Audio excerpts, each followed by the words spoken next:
Welcome to part 3 of Sonoma County's 12-part Insurance Requirements for Contracts training program. In part 3, we're going to explore the tools that are available to you as Sonoma County employees handling the insurance part of contracts. These tools that are available on our website. If you look at the slide, you'll see that that is the URL for our web page. There are many different kinds of assistance available to you through our contract insurance web page. And the first thing that we want to do in talking about the structure of it is to talk about the way we do insurance requirements for contracts now in Sonoma County.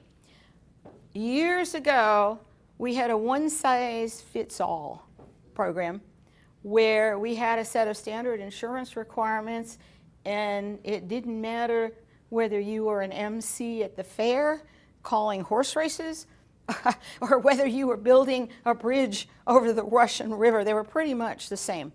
And we felt that for some people that was overkill, and for others, we did not get enough protection. So we have devised a template system where we have different templates for different kinds of contracts, and the insurance requirements set out there are designed to be appropriate for that type of contract. Our higher risk contracts would be construction, hazardous waste contractors, and design professionals.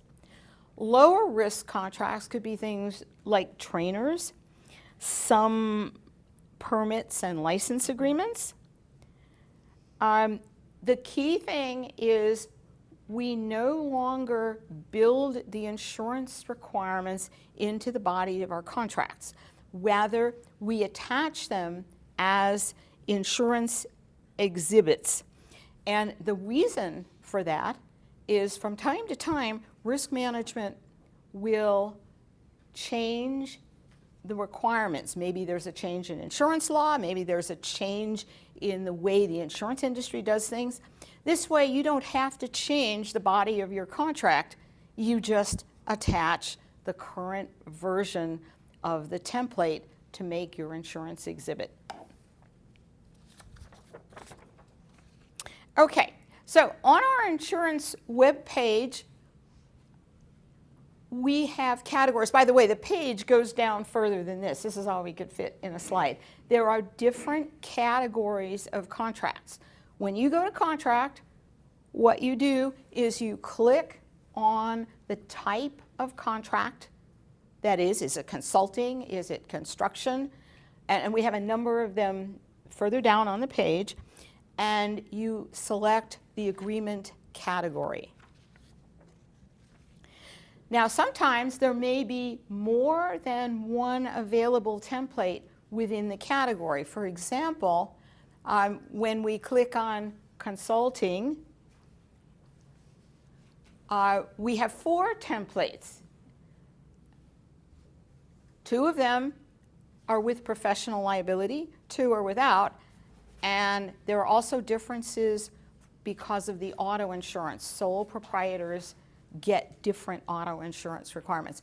So when you've clicked on the page for your class of contract, you then select the specific template that meets the confines of your agreement.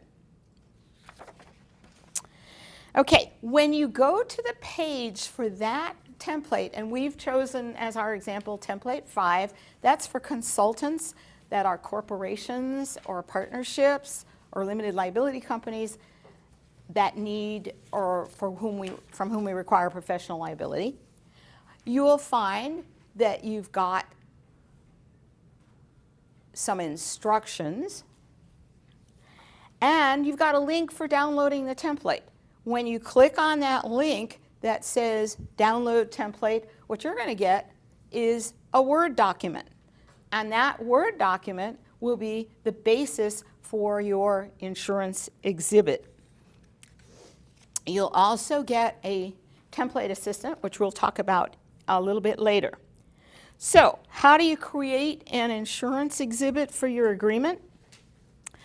The first step is to make sure that your agreement is actually part of the contract. The people in county council call this incorporation language. And essentially what it's doing is saying that the exhibit is considered part of the agreement. In our PSA agreements, you can see the language that was crafted by county council. You can tell this was crafted by county council, right? Consultant is required to maintain the insurance as specified in exhibit so-and-so, which is attached hereto and incorporated herein by this reference. No real people could write that. I mean, you just know that's county council. Now, if your agreement is not a PSA, county council may recommend other similar, less flowery language. That's okay. Whatever your county council recommends for incorporation language, it would be just fine. Okay, so what we said just a minute ago is when you clicked on the download template, you got a full Word doc template. That's what you use to make your insurance exhibit. You'll fill in the exhibit number or letter, however you're dealing with it in your agreement. And you're also going to put that exhibit number in the incorporation language. So it has to appear on the, on the exhibit and in the incorporation language. Now, one of my pet peeves, we've got to be consistent. Now, the trouble with being consistent is that the county is not consistent from department to department, from contract to contract, from unit to unit. To give you an example, several years ago, we crafted a particular template to use when the county does grants or funding agreements. Well, what we tried to do is use language there that would be commonly used. Well, the trouble is, some of the departments that give grants call them grantees. Some of the departments that give grants call them recipients. Some of the departments that give grants don't use either term, but they just repeat the name of the party receiving the grant every time the contract.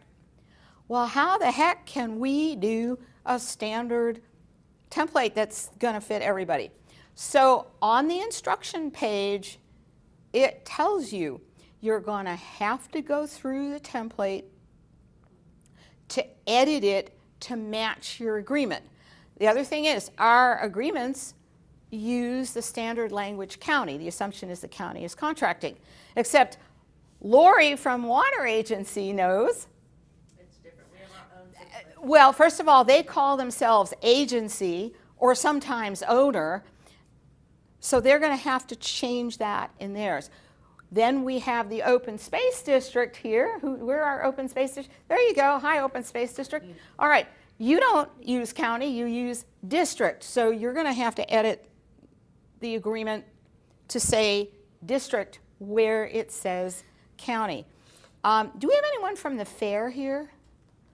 No. Okay. Because the fair's really got a problem because they are the Sonoma County Fair and Exposition and the Harvest Fair, and County of Sonoma. So these things are going to have to be edited to match the agreement. In addition, what we call the other party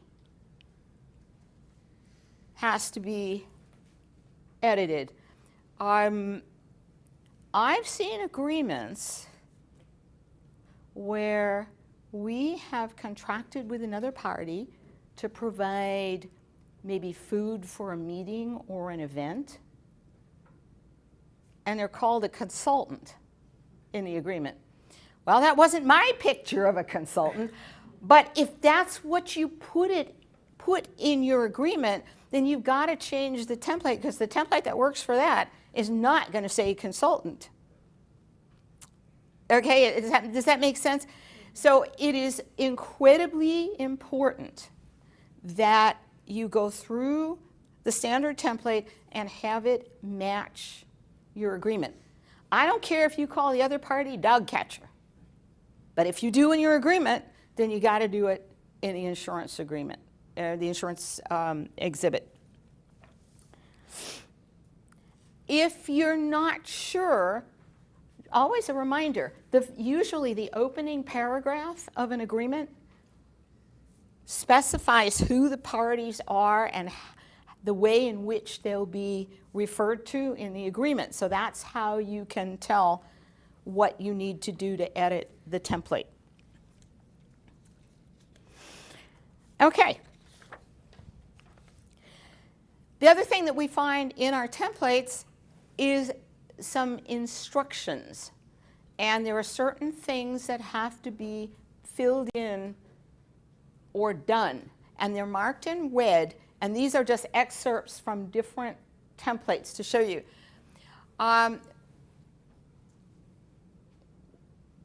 For contracts that involve the airport and the marina, we change the evidence of insurance that's required under general liability, and we give you both alternates there, and we instruct you, you can't leave them both in, you got to take out the one that's not applicable. Or if it's the fair has a system of what limits to charge based on the limits recommended by the California Fair Services Authority. So they fill in the limits based on the Fair Authority's recommended limits. And this is an example from something that's used in real estate. Real estate has a template for leases, but sometimes the lease template is used for license agreements. And when that happens, there's a place where you have to change the additional insured endorsement, and that instruction is there. So make sure that you go through the agreement and follow the instructions and make any substitutions that are there that are required. They are in red. Okay, now, every template that we have, one of the red fill-ins is additional insured. We will be talking about additional insureds in a later part of this training, but we always want additional insured status when we contract with another party. And we have to fill in the correct legal name of the entity that is to be an additional insured. On the navigation panel, this is the picture of a navigation panel from our web page, and the arrow points to it. If you click on the legal names, it will give you a list of the correct legal names for contracts. For example, the airport has had a long history of putting Sonoma County Airport. That's not a legal entity. It is the county of Sonoma. If it's the open space district, then you don't put county, it's the open space district. If it's the water agency has so many different ones. Water agency has its own. There are also special agreements that involve, if they involve certain parts of regional parks, both water agency and the county. Like, for example, Lake Sonoma, is that one of them? No. Yeah, I'm pretty sure that Lake Sonoma is partly managed by the water agency, but it's in a regional park that's the county, so both of them have to be there.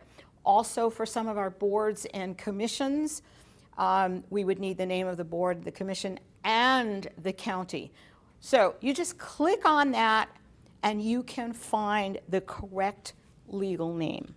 Okay, I said it before and I'm going to repeat it. The county, if you work for the county and not one of those other entities, the entity is the county. Your department is not a legal entity. Further down in each template is a documentation segment, and that says when they have to supply documentation, where they have to send the documentation, what happens if the policy expires, how soon they have to get us updated information and yada, yada, yada. Okay, the first thing in the documentation section is we say that the insurance certificate has to include the following reference. This has no legal standing at all. This is totally there for your convenience. You can fill in a contract number, a project name, whatever you want. The reason for that is so that you know what you're getting and you know what to do with it. We used to have situations where insurance evidence would be sent to the county of Sonoma, and sometimes it would come into risk management or come into a department and they didn't recognize the contract, and so they sent it to risk management. We had no idea of it. This is so when you get it, you know which contract it should be attached to or is related to. So you put in whatever, you don't have to ask risk management, put in whatever you want there. It's to make your life easier. Okay. Now, earlier we mentioned template assistance. And on the page for each template, the same page where you were able to download the Word doc, we have a template assistant. And what the template assistant is a replica of the template. Now, there's all the language that's in that insurance template is repeated there. And under our current web page, see where the arrow says show help text? That is explanatory material or instructions. It has all kinds of good stuff to help you. So you click on, for any part that you want an explanation or an instruction, you click on that. Yeah, okay, see where it is? That's the arrow. That's the expanded help text. And this particular one reminds you that the insurance has to be in the name of the party with whom we're contracting. And we want the full legal name. And so all of these show help text will give you instructions or explanations. Now, sometimes that will not be quite enough help, and you're going to actually need some live help from risk management. That's when you send a help request. And we've devised a help request for you, and I hope you all have tried those, that are pre-formatted and pre-addressed to risk management's insurance help desk. So the first thing you do is at the top of when this thing pops up, you type, it's pre-addressed to insurance, and then there's a subject line. Please, pretty please, we're begging you. The first thing we'd like to see in that subject line is either the name of the party with whom you're contracting or the project name. That would work too. And then we want to see your department. The department is actually some indication of your department. That's really helpful because sometimes multiple departments contract with the same party, and we want to know, which email train it's part of. And then under the new one, there's also a response required by. There's another place to fill that in the body, but it's really helpful to have it in the subject line. Please don't make your subject line insurance. We know it's about insurance. Don't make it about insurance question or question. We know you weren't writing to wish us happy birthday. It really helps us if we can to find these and in responses, and especially if there are 4 or 5 emails going back, if we get the subject line, the first item being the project name or the party with whom you're contracting. And a real helpful tip, helpful to us anyway, is in follow-up correspondence, if you use the same subject line, it just helps us. Well, all right, I'll make a confession. When I was doing the help desk for the county, if I got one that said insurance question and I couldn't figure out which chain it came or where it came from, that got kicked to the bottom, because sometimes I had to go through 5 or 10 minutes reading emails to figure out what this one was all about and what it related to. And also, we archive this stuff. So if you start a project now, and 6 months, and then it kind of sits on the back burner, and 6 months later, you write to us, and we've had correspondence on it already, we can pull it up so darn fast, and we can get back to you much faster. Okay, so what would you use a help request for? Well, if you have, we have these categories for selecting a template. But we do weird things in the county, and sometimes your contract doesn't fit exactly, so you want help in selecting a template.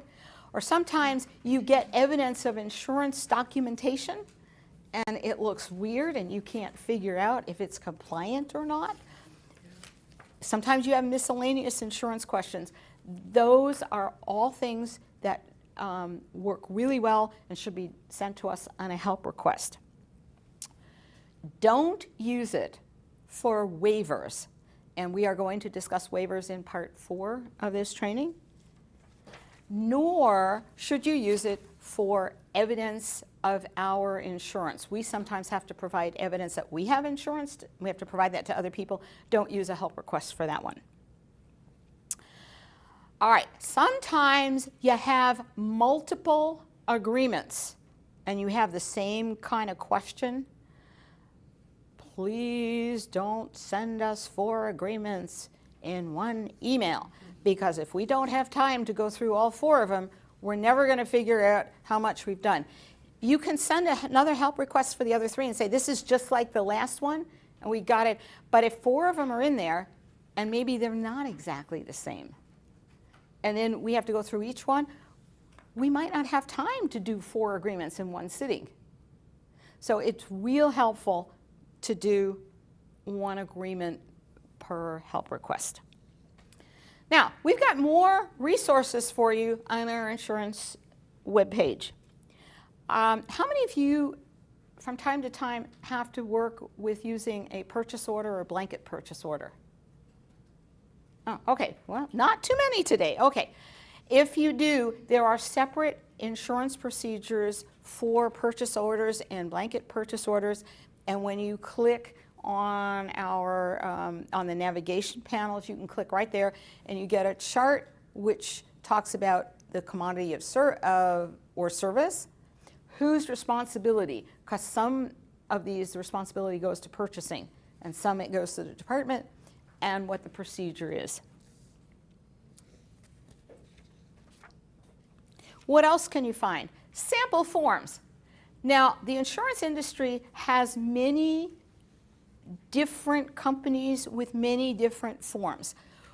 What we've given you are samples of the most common forms of the endorsements.